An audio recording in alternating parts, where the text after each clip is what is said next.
Mereka ada kelilingi saya tadi, semua kepung saya punya bot. Tapi kemudian seolah-olah Allah tu menutupi mata mereka sebab saya kena kepung tadi banyak sangat-sangat bot.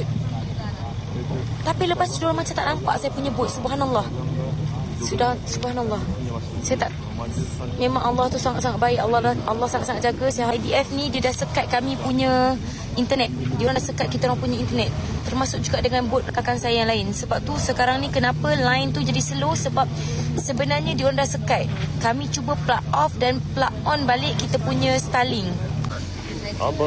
Kami bergerak secara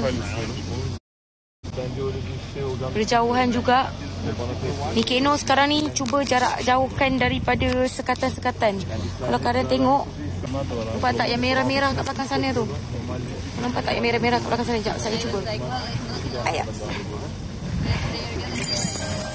Saya risau, saya takkan kelang kabut untuk buang handphone saya. Selagi saya boleh sorok, saya sorok. Saya akan rungkaikan juga apa Israel punya perbuatan. Nampak tak? Banyak yang dah kena intercept. Kami dikelilingi oleh IDF sekarang ini. Lampu tak berapa nak cerah. Saya harap rakan-rakan saya semua berada dalam keadaan baik. Bismillahirrahmanirrahim. Kat sebelah sana pun semua dah kena intercept.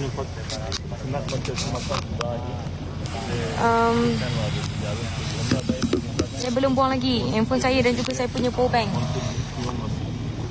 Saya tak nak terburu-buru untuk buang selagi mereka belum naik ke atas kapal saya. Sekarang ni mereka intercept bahagian bot-bot yang besar dahulu sebab bot-bot kecil terlalu banyak. Ini adalah salah satu strategi kita.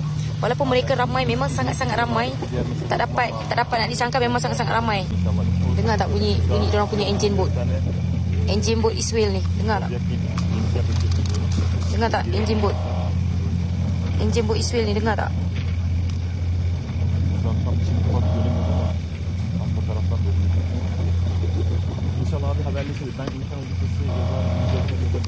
Yes. Korang dia orang dah close dengan saya. Bismillahirrahmanirrahim. Yes, very close. Yes. Subhanallah.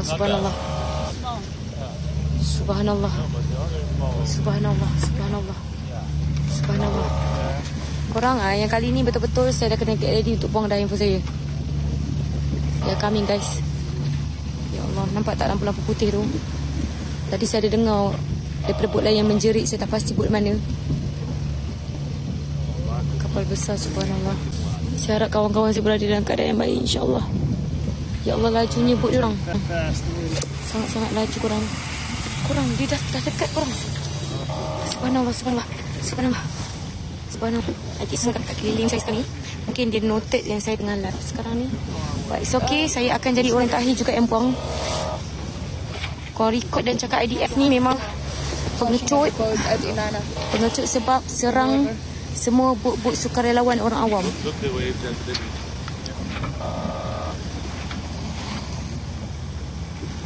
Korang, subhanallah. Semoga kawan-kawan saya yang lain semua berada dalam keadaan selamat, insyaAllah. Jangan panik, korang tengok je. Tim ground team kami daripada MAPIM akan update Datuk Sani dan juga Tuan Nadir. InsyaAllah, sekiranya tak ada update daripada semua sukarelawan bermula pada malam ini, korang semua jangan risau tentang kami. Akan ada second wave, sukarelawan lain akan datang menteruskan misi ini. Sekarang ini kita semua kena buka mata dunia untuk bebaskan Gaza. Sebab mereka sangat-sangat perlukan kita. Tentang kami, jangan risau. Patah tumbuh hilang berganti. Kami dah tak ada, nanti akan ada lagi pemberani dan sukarelawan yang lain. InsyaAllah. InsyaAllah Allah sebaik-baik perancang. Hasbunallah wa ni'mal wakil.